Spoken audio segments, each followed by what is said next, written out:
Vamos à Escritura, no Evangelho segundo escreveu Lucas, no capítulo 2. Uma história que aconteceu um pouco depois do Natal. Lucas, capítulo 2, a partir do verso 25. Tá certo? Eu vou ler na Nova Versão Internacional de 2011. Lucas, capítulo 2, a partir do verso 25, a palavra diz o seguinte: Havia em Jerusalém um homem chamado Simeão, que era justo e piedoso, e que esperava a consolação de Israel, e o Espírito Santo estava sobre ele. Essa frase, ela é muito importante. O Espírito Santo estava sobre ele. Fora-lhe revelado pelo Espírito Santo que ele não morreria antes de ver o Cristo do Senhor. Movido pelo Espírito, ele foi ao templo. Quando os pais trouxeram o menino Jesus para lhe fazerem o que requeria o costume da lei, Simeão o tomou nos braços e louvou a Deus, dizendo: Ó soberano, como prometeste, agora podes despedir em paz o teu servo, pois os meus olhos já viram a tua salvação, que preparaste à vista de todos os povos, luz para revelação aos gentios e para a glória de Israel, teu povo. O pai e a mãe do menino estavam admirados com o que fora dito a respeito dele. Amém. Até aí. Essa história, como eu disse, ela acontece um pouco depois do Natal. Aqui Jesus estava com 8 dias e precisava ir ao templo para passar pelos processos, vamos dizer, que a lei de Moisés exigia. E Belém, foi onde Jesus nasceu, não ficava distante, ainda não fica, né? Não ficava distante de Jerusalém. Então, os pais foram ao próprio templo para fazer acontecer aquilo que a lei mandava. E quando eles chegam lá, uma série de eventos muito particulares acontecem, porque se você lembra da história do Natal, especialmente a narrada por Lucas, as coisas foram muito fora da caixinha, né? Maria e José chegam em Belém e a cidade está lotada por causa do recenseamento. E aí eles vão para onde? Na estrebaria. Eles vão, né, lá no lugar onde guardam os animais. Jesus, inclusive, o seu primeiro berço é uma manjedoura, é o lugar onde os bichos comem, né, o comedor dos bichos. E eles estão ali. Veja bem, quem é que vai visitar alguém na estrebaria? Né? Onde é que você está? Eu estou na estrebaria, passa lá para a gente tomar um café depois. Né? Bem, é bem estranho isso acontecer, mas de repente aparecem um monte de pastores lá na estrebaria dizendo o seguinte: então, a gente estava no campo à noite, apareceu um anjo do Senhor que disse para nós que tinha boas notícias.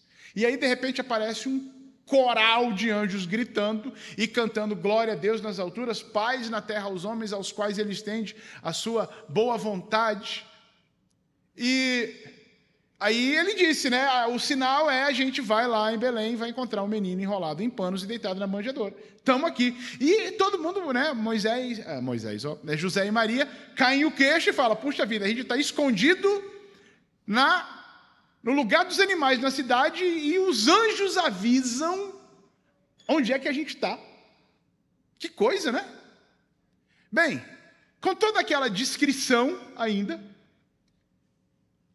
8 dias depois de nascido, Jesus vai ao templo. Chega lá, José e Maria, trazendo uma oferta de pessoas pobres, e eles chegam ali bem tranquilinhos, né, assim, discretamente. Imagina os filhos dos ricos, né, sendo circuncidados, enfim, toda aquela festa, né, enfim. E aí chega Moisés, eu estou com Moisés na cabeça, meu Deus do céu. Chega José e Maria para fazer o que precisa ser feito, e aparece esse senhorzinho, um tal de Simeão, que todo mundo ali no templo conhece, porque ele está por ali sempre. Alguém que é cheio do Espírito Santo, o Espírito Santo estava sobre ele, diz a palavra. E ele vai direto no casal mais improvável, pega a criança que está no braço da mãe e dá aquele sorrisão para dizer: Senhor, despede agora em paz o teu servo. Os meus olhos viram a tua salvação. Depois você vai lendo ainda, aparece uma profetisa que estava lá um maior tempão também, uma senhora chamada Ana, que começa a glorificar no meio do templo. Veja bem, gente, os pais da criança estão pasmos, porque eles estão muito discretos. A vida foi, as coisas aconteceram, né, para tudo para ser discreto. E de repente tem anjo falando, tem o Espírito Santo se manifestando por meio de Ana, o Espírito Santo se manifestando por meio de Simeão, e está todo mundo sabendo que a salvação de Deus chegou. Boa notícia, a salvação de Deus chegou. E aqui vem o primeiro ponto que eu quero conversar com você sobre a boa notícia. Essa boa notícia que é falada, que é trazida. O Simeão diz no verso 30, os meus olhos já viram a tua salvação. Qual é a salvação para o mundo? Quando a gente pensa no mundo em que nós estamos vivendo, com todas as loucuras que a gente está vivendo, qual que é a salvação para o mundo? A gente vê nos nossos dias uma violência absurda acontecendo nas cidades, nos centros urbanos, no nosso país, inclusive. A gente vê nação contra nação e reino contra reino. Invade aqui, invade lá, invade em outro lugar, e ninguém dá satisfação para ninguém. E pode ser aqui na América do Sul, e acontece na Ásia, e acontece na Europa, e está todo mundo fazendo o que quer. E você vê gente ficando cada vez mais rica, multiplicando riqueza, riqueza, riqueza, e gente ficando cada vez mais pobre, pobreza, pobreza, pobreza. E a gente diz, qual é a salvação? Qual seria a salvação? Será que a gente poderia pensar numa nova ideologia? Talvez a filosofia devesse começar a se debruçar sobre novos pensamentos para o mundo pós-moderno. Quem sabe soluções que as ferramentas de inteligência artificial poderiam sugerir para que o mundo fosse um lugar melhor e o mundo fosse salvo.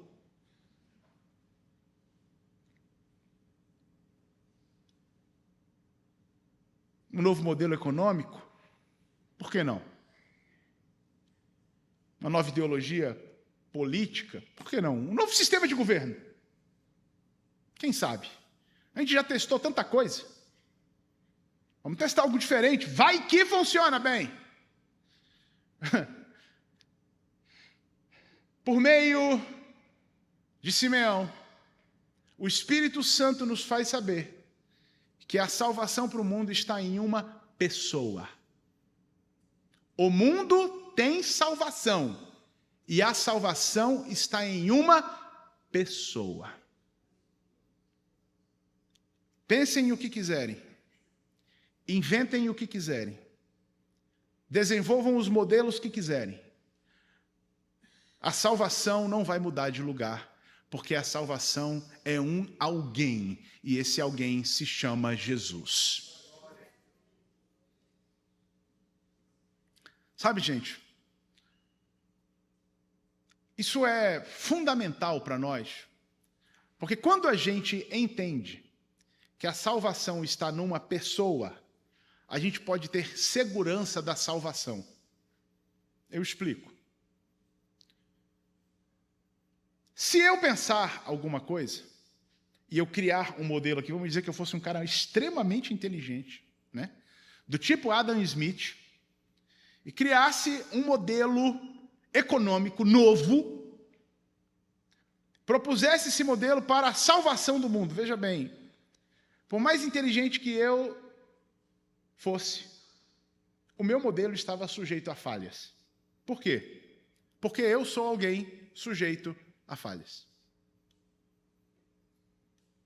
Se os melhores pensadores se reunissem e pensassem um novo modelo político ou de governo, haveria no coração de cada um deles alguma coisa do seu próprio interesse que também é falho.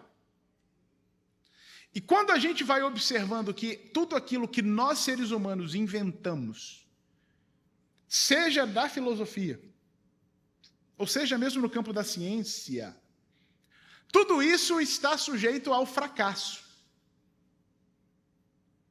Tudo está sujeito ao fracasso.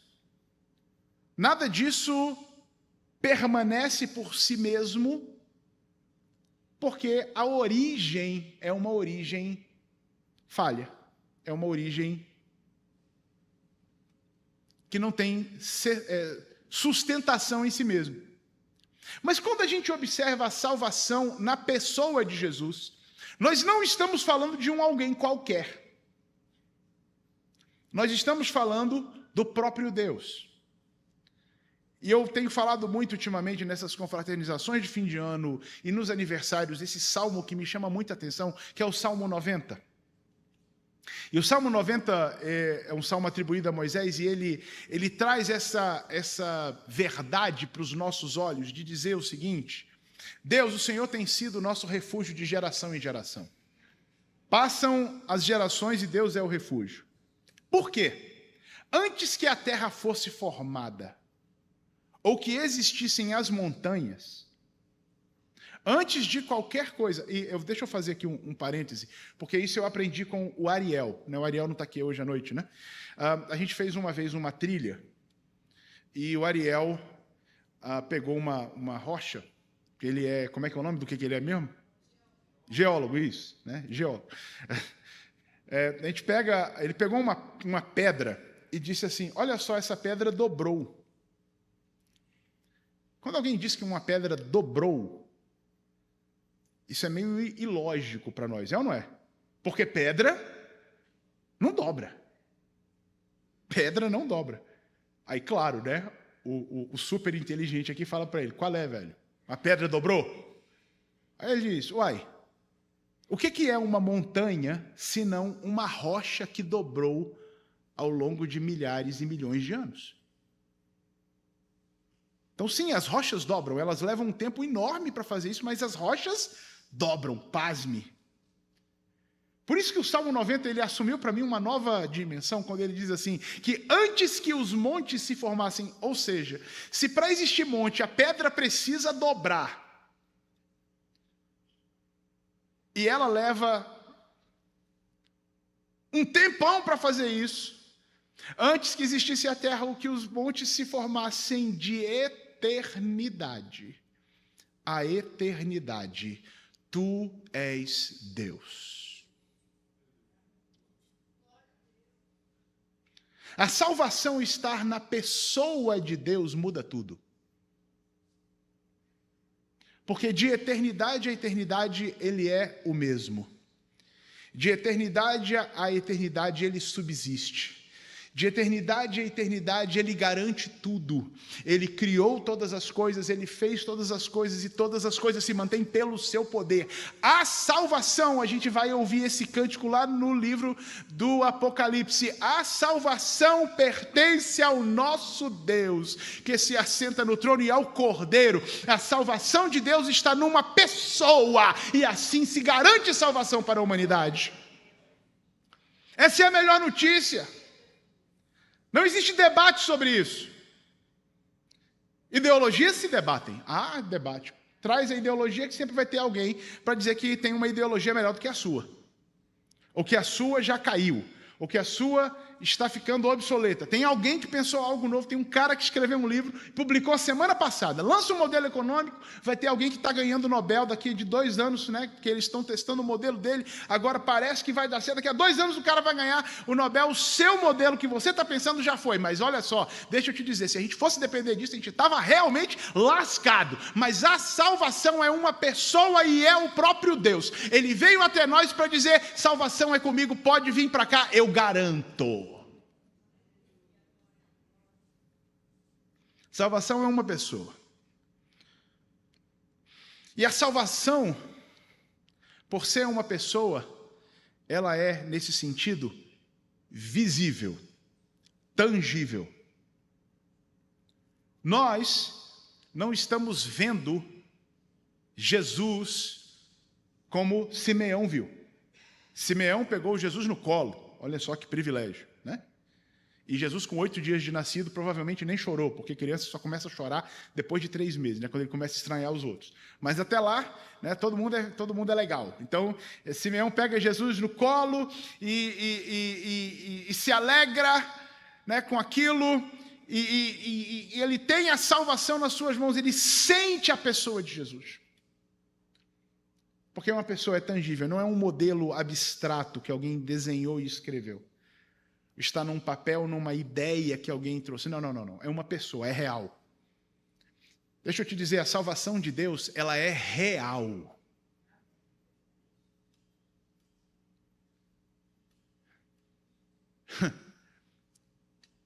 Foi tão interessante quando o apóstolo, um dos discípulos de Jesus, né, o Filipe, na noite em que Jesus foi traído, ele fala para Jesus, Senhor, mostra-nos o Pai, e aí a gente vai ficar bem. É tudo que a gente precisa ver o Pai. E Jesus vira para ele e fala, amigo, eu estou caminhando com você esse tempão, já 3 anos aí de caminhada de ministério, e você me pergunta, ou você me diz, né, mostra-nos o Pai. Como assim? Eu e o Pai somos um, amigo. Quem me vê, vê o Pai.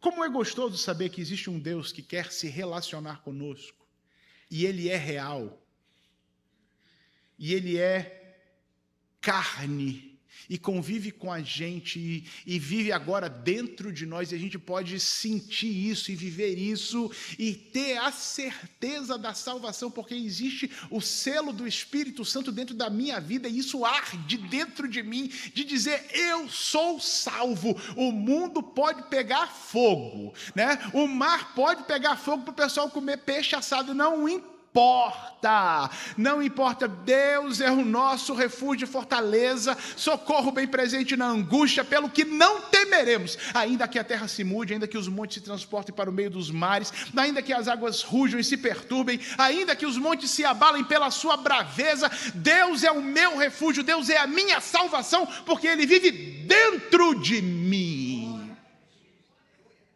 Que notícia boa!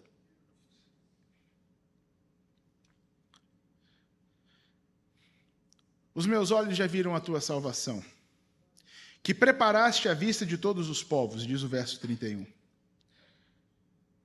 Aqui, povos, a palavra, quem quiser ver aí na Bíblia, interlinear, enfim, né?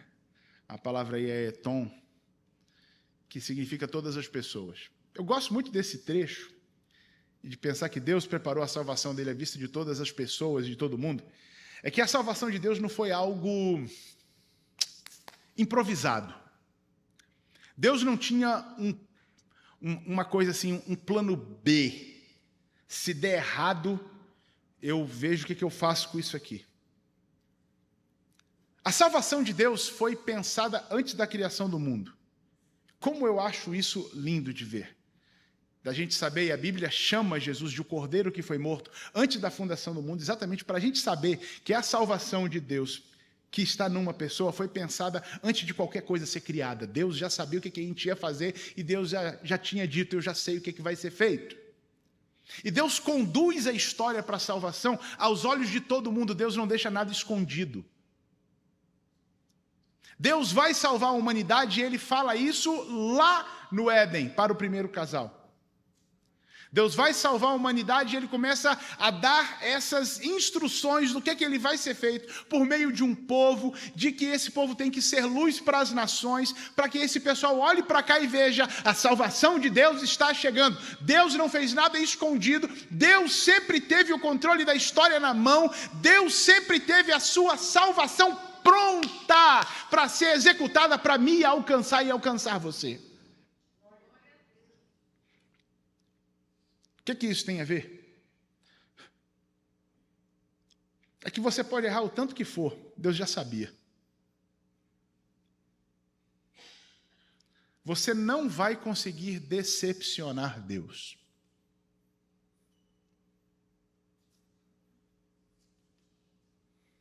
Você não vai conseguir. Não vai ter aquele dia em que Deus vai falar assim: deu. Agora você, eu tinha um limite estabelecido para você, agora você passou do limite. Não. Deus já sabia da nossa natureza, o tanto que a gente ia errar, antes de nos criar, e por isso que Ele preparou a salvação. Não vai ter esse momento em que Deus vai olhar para você e dizer: meu eu, olha só o que Ele fez. Não vai ter. Não vai ter. A salvação estava preparada desde sempre. Deus desenvolve o seu projeto de salvação há muitos anos para que todo mundo soubesse que Ele estava no controle da história. Eu gosto tanto de ver o profeta Daniel, que está profetizando 500 anos antes de Cristo. E o profeta Daniel estava um dia trabalhando, ele era funcionário público, e chega o guarda lá para dizer assim: então, amigo, só me acompanha porque você vai morrer hoje.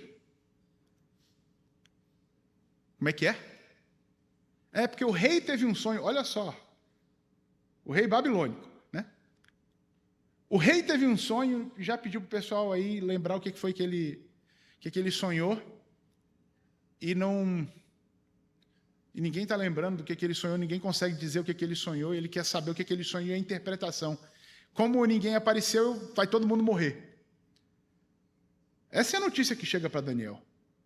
Aí Daniel diz: não, faz o seguinte, me dá 24 horas, diz lá para o rei, para não matar ninguém ainda não, que eu vou resolver isso aí. Aí Daniel chama os seus amigos e entra no quarto e vai orar. Mas Daniel não tinha sido convocado pelo rei para ser desafiado, se apareceu, não. Só chega a notícia para ele: você vai morrer hoje.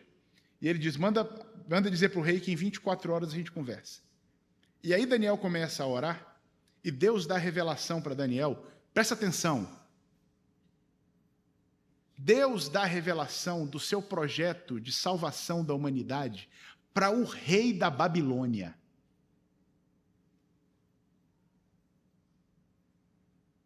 Rei, você sonhou com a cabeça de ouro, com um busto de prata, uma cintura de bronze, pernas. É uma estátua muito bonita mesmo, muito grande.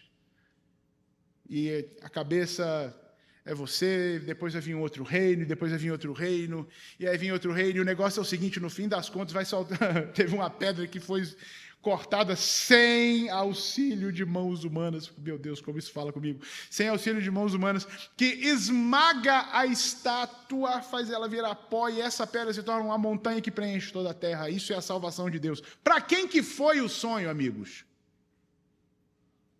Não foi para Daniel.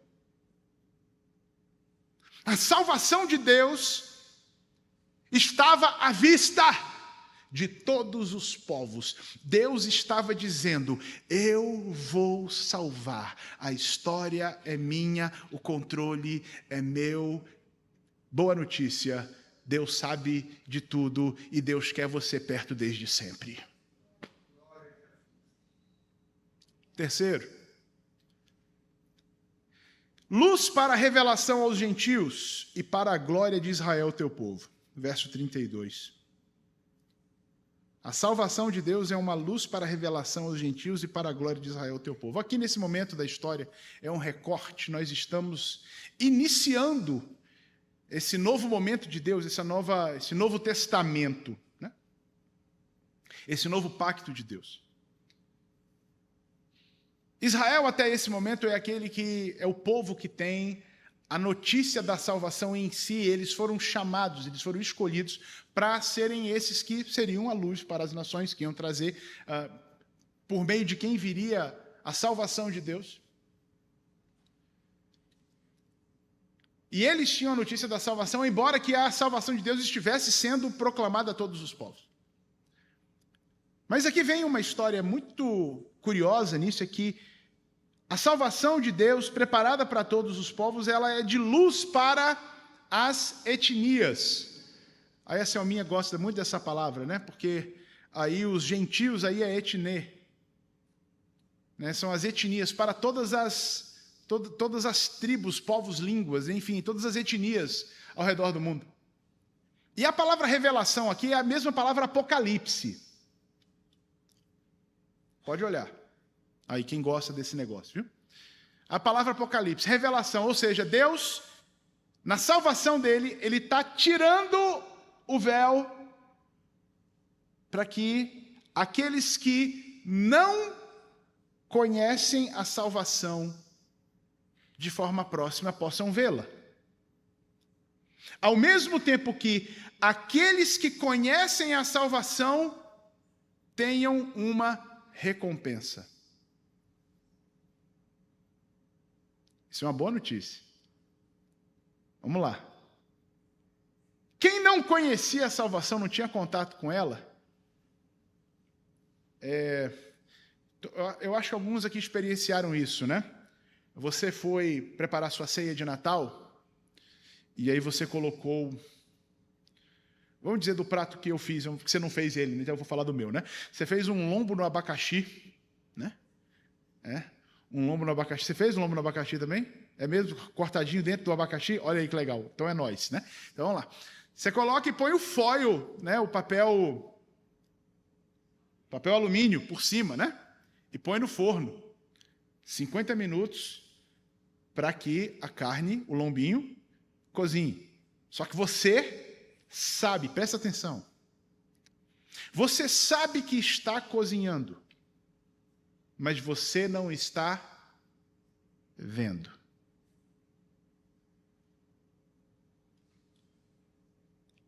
Deus está fazendo uma salvação acontecer. Os povos estão cientes de que Deus está conduzindo, o Criador está conduzindo uma salvação, mas isso não está sendo visto. Com 45, 50 minutos de cozimento, você abre o forno.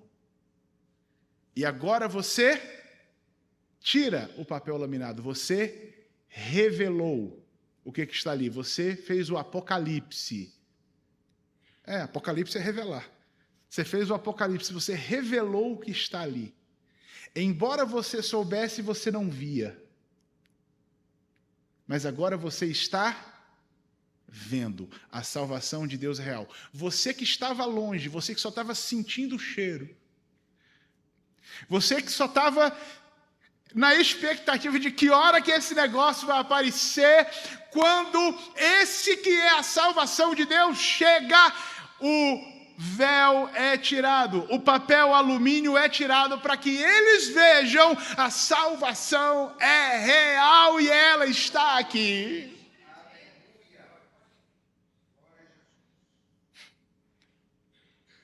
E quem conhece a salvação e está preparando, ele recebe essa glória, não no sentido de que ele é glorificado, né? E louvado seja você, não é isso. No sentido de ser aplaudido, de ser reconhecido. Puxa vida, você fez mesmo, veio por meio de vocês. Que legal que você se permitiu ser usado. Que coisa boa. Amados, o que isso tem a ver comigo, com você hoje? Porque a gente está no Novo Testamento. Simeão aqui não tem noção disso. Mas eu e você tem muita gente que está ansioso por conhecer a salvação de Deus, gente que está desesperado com tudo que está acontecendo no mundo, gente que está vendo a miséria se propagar, gente que está vendo a violência crescer, gente que está aí, né, igual eu recebi ontem 300 mensagens de gente desesperada porque alguém invadiu alguém e o Brasil pode estar na fila. Amados, presta atenção num negócio: a salvação de Deus está numa pessoa. Essa pessoa precisa entender que Deus está no controle disso tudo, e eu e você precisamos tirar o papel alumínio de cima para dizer: Deus está presente na história, e Deus cuida da história, cuida de mim, cuida de você, e Ele vai nos salvar. Ele é o Salvador. Tranquilize seu coração. Tranquilize seu coração, existe salvação. A salvação pertence ao nosso Deus e ao Cordeiro que está no trono.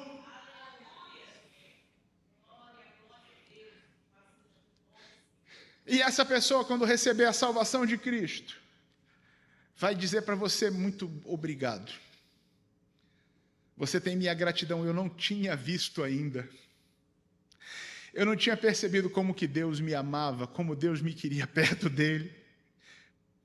Que coisa boa que eu vou poder viver a eternidade com você. Que coisa boa é que a gente vai poder desfrutar dessa salvação de Deus juntos por toda a nossa eternidade.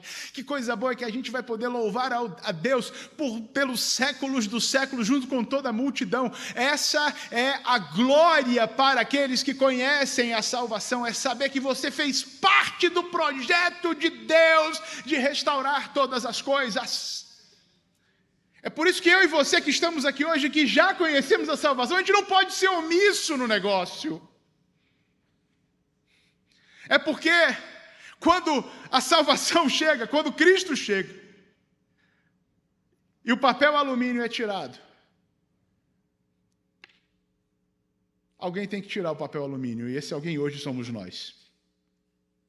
Se naquele momento a própria presença de Cristo revelou a salvação de Deus, hoje quem faz isso é a igreja. A igreja é a responsável por dar a boa notícia. A salvação está disponível. Deus quer salvar.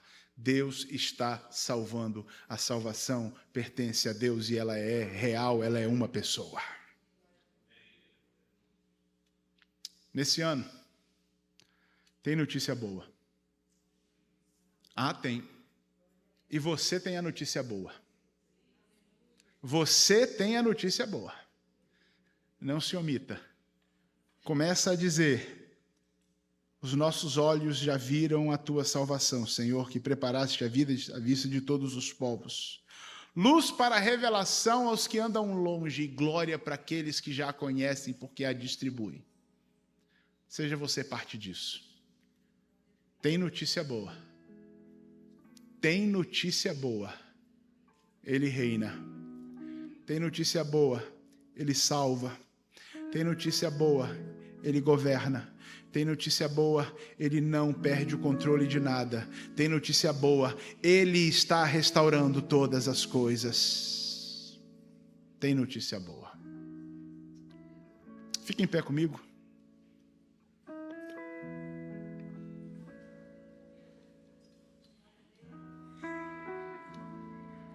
Vamos orar.